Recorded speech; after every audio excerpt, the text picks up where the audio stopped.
masadirus syariah, sumber syariat ni ada dua. Apa dia? Quran dan hadis. Selama mana kita berpegang kepada Quran dan hadis, kita takkan sesat selama-lamanya.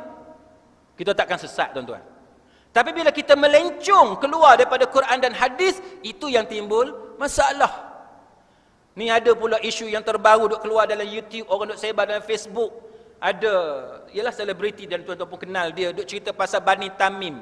Ta dengan mim, dia jadi tanah Melayu. Kita pun dah pening dah, tuan-tuan. Macam manalah pula ni cerita lagu ni. Tuan-tuan, ustaz ni, dia manusia biasa. Dan saya pun tak sukalah menceritakan keaiban orang. Tetapi kita kena belajar, tuan-tuan, bahawa benda yang keluar daripada mulut ustaz, termasuk saya sendiri, tuan-tuan jangan terima bulat-bulat. Itu petua dia. Yang Quran dan hadis, kita wajib terima. Itu pun bukan terima bulat-bulat. Sebab kadang-kadang, orang baca ayat Quran, tapi dia tafsir melencong. Kena hati-hati. Kita kena cek tafsiran ustaz tu betul ke tak betul.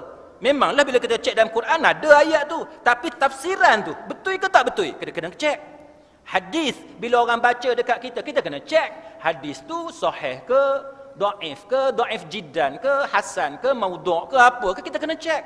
Lepas tu pula syarah hadis tu, walaupun hadis tu sahih, tapi syarah dia tu betul ke tak betul. Entah-entah ustaz tu reka dia ikut faham dia, yang tu tak boleh. Kita kena hati-hati. Mungkin tuan-tuan akan kata, ustaz tu ustaz baik, dia orang baik. Ya, orang baik, tetapi orang baik tak semestinya dia betul semua. Kadang-kadang orang baik pun dia buat silap. Maka sebab itu kita kena hati-hati. Jadi kalau tuan-tuan terjemah Bani Tamim, ta dengan mim jadi tanah Melayu, saya pun pening. Macam mana pula Nabi boleh cakap Melayu pula, tanah Melayu. Nabi boleh cakap Melayu, kita pun jadi pening. Lepas tu, yang terbaru petang tadi sebelum saya duduk bersiap nak datang ni, dia post pula satu video dia kata dia dah rujuk dekat satu ustaz. Tuan-tuan, nak rujuk ni pun kena rujuk pada orang yang berautoriti. Ustaz ni, walaupun dia keluar dalam TV, tak semestinya dia betul. Di beberapa tempat saya pernah cerita, ustaz-ustaz yang keluar dalam TV, nanti tuan-tuan kata ustaz jalan itu dia jealous tu sebab dia tak keluar TV. Tu masalah lah pula. Masalah lah pula. Kalau saya keluar TV, tuan-tuan, saya tak main malam ni, tak main. Tuan-tuan jangan baik-baik, nasib baik saya tak keluar TV. Tuan-tuan sekalian, melawak.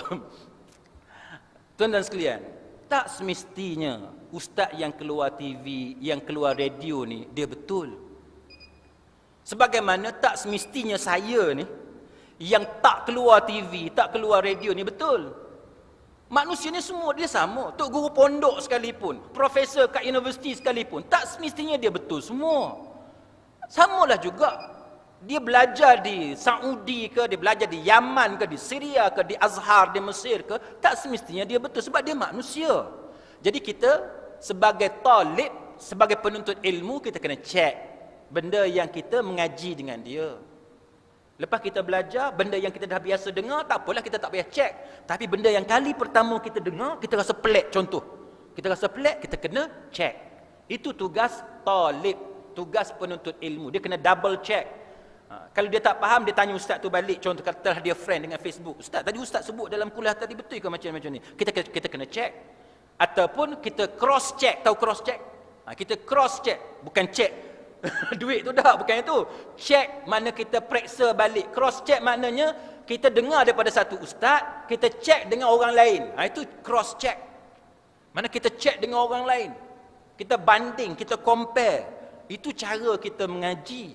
Sebab tu saya selalu bagi nasihat, tuan-tuan mengaji jangan mengaji dengan ustaz yang satu aliran. Kena pelbagaikan aliran supaya kita boleh compare, kita boleh banding. Tuan-tuan katanya, ustaz, aliran tu apa dia pula? Kan? Aliran ni, nak senang cerita ginilah. Ada ustaz, dia mazhab Syafi'i saja. Ada ustaz, dia mazhab Hambali contohnya. Jadi kita belajarlah dengan dua-dua ustaz ni. Ada ustaz pula, dia pondok saja, dia reti kitab kuning je.